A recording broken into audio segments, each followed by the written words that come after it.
स्वागत है एक और वीडियो में। आज हम बात करेंगे एकनाथ शिंदे की। एकनाथ शिंदे जो अपने गरीबी के कारण, अपने परिवार की आर्थिक हालत के कारण महाराष्ट्र के ठाणे में रिक्शा चलाया करते थे। रिक्शा चलाकर अपने परिवार की आर्थिक सहयोग करते थे। आखिरकार वो किस तरह राजनीति के संपर्क में आए, एक रिक्शा चलाने वाला किस तरह से राजनीति के संपर्क में आया, किस तरह का समर्पण भाव से वो आज महाराष्ट्र जैसे राज्य का, विकसित राज्य का मुख्यमंत्री बन गए। चलिए हम आज पूरी कहानी बात करेंगे एकनाथ शिंदे के जीवन की, कि आखिर वो रिक्शा से मुख्यमंत्री तक कैसे पहुंचे। तो चलिए उनका हम एक छोटा सा परिचय कर लेते हैं। इससे पहले एक आपसे अनुरोध कि आप मेरे चैनल को सब्सक्राइब जरूर करें और वीडियो अच्छा लगा है तो लाइक जरूर करें।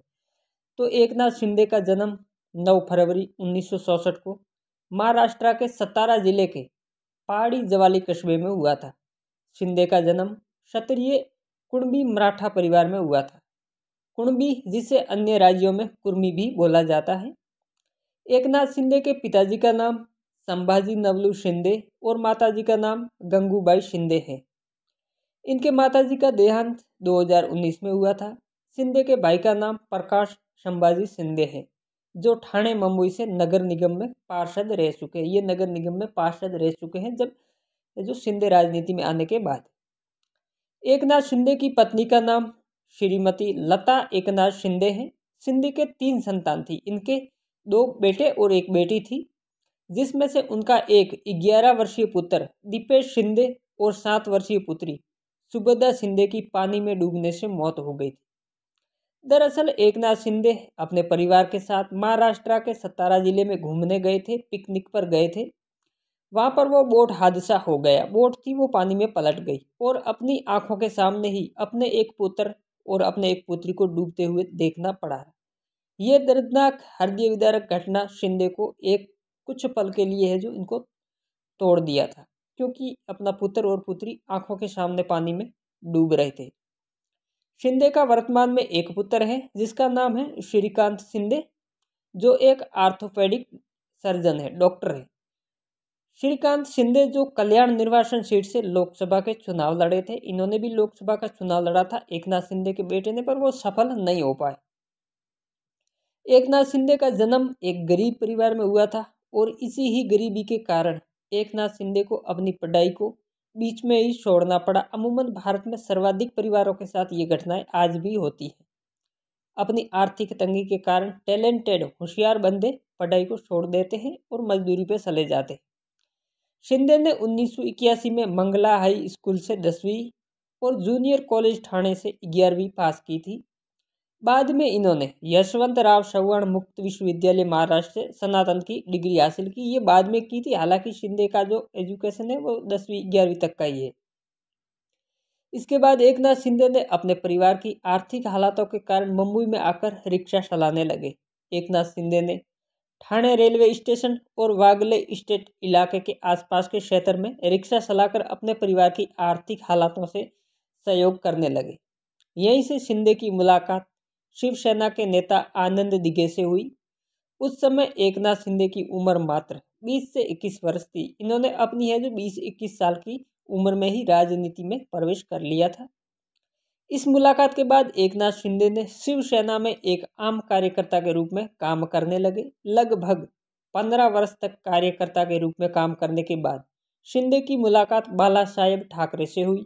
बाला साहेब ठाकरे जो कि महाराष्ट्र के एक जो तेजस्वी नेता हुआ करते थे, हालांकि अभी वो इस दुनिया में नहीं है। उनके बेटे हैं जो महाराष्ट्र के पूर्व मुख्यमंत्री है उद्धव ठाकरे।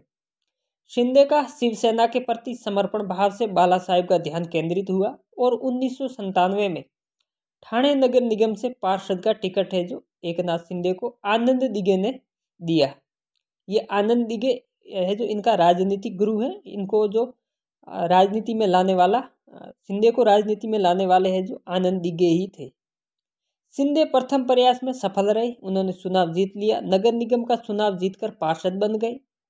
शिंदे लगातार पार्षद का चुनाव जीतते गए। केवल एक ही पार्षद का चुनाव वो हारे थे, वो दूसरा चुनाव था। प्रथम चुनाव में वो जीते, दूसरे चुनाव में हारे, फिर वो आगे जीतते गए। जब शिंदे को रिक्शा से राजनीति में लाने वाले राजनीतिक गुरु आनंद दिघे का निधन होने के बाद शिंदे की ठाणा में राजनीति पकड़ मजबूत होने लगी। ये ठाणे एक मुंबई का क्षेत्र है और शिवसेना ने शिवसेना नेता नारायण राणे ने पार्टी छोड़ी तो शिंदे का राजनीतिक कदम और बढ़ गया। शिवसेना में ये घटनाएं लगातार हो रही थी। एक तो उनका वो नेता की मौत होगी, दूसरा इन्होंने है जो पार्टी छोड़ दी। अब शिंदे के जीवन में एक नया मोड़ आया क्योंकि ठाकरे परिवार का ही एक सदस्य राज ठाकरे ने भी पार्टी छोड़ दी। हालांकि राज ठाकरे ने अपनी है जो दूसरी पार्टी बनाई है। तो राज ठाकरे ने पार्टी छोड़ी तो यहीं से एकनाथ शिंदे की है जो ठाकरे परिवार से नजदीकियां बढ़ गई और 2004 में शिंदे को ठाणे विधानसभा क्षेत्र से शिवसेना ने टिकट दिया और शिंदे ने जीत हासिल करके विधायक बन गए। शिंदे है जो प्रथम बार जो विधायक का चुनाव लड़ा तो उन्होंने जबरदस्त जीत हासिल की, अच्छे वोटों से जीत हासिल की थी और वहां से वो विधायक बन गए।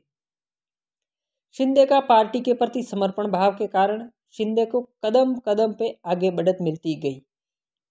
2022 में महाराष्ट्र के तत्काल मुख्यमंत्री उद्धव ठाकरे जो बाला साहेब ठाकरे के बेटे हैं, उद्धव ठाकरे से शिंदे का नाराजगी चल रही थी। उन्होंने ठाकरे पर बात न सुनने और अपने विधायकों का काम नहीं करने का आरोप लगाए। इसी के कारण उद्धव और शिंदे के बीच मनमुटाव पैदा हो गया। 2022 में एकनाथ शिंदे ने अपने समर्थित विधायकों के साथ उद्धव ठाकरे से बगावत करके वो भाजपा में शामिल हो गए। भाजपा को समर्थन दे दिया गया था और एकनाथ शिंदे महाराष्ट्र के 20वें मुख्यमंत्री बन गए। ये 20 नंबर के मुख्यमंत्री है, भाजपा समर्थित ये मुख्यमंत्री है क्योंकि शिवसेना अभी 2 है महाराष्ट्र में, एक शिवसेना शिंदे है और एक शिवसेना उद्धव है।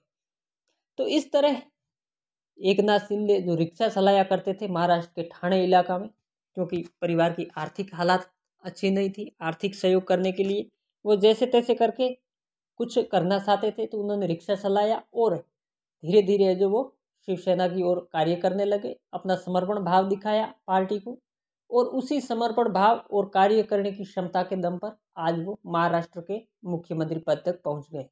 आप क्या कहना चाहेंगे एकनाथ शिंदे के बारे में? कमेंट में ज़रूर बताएं।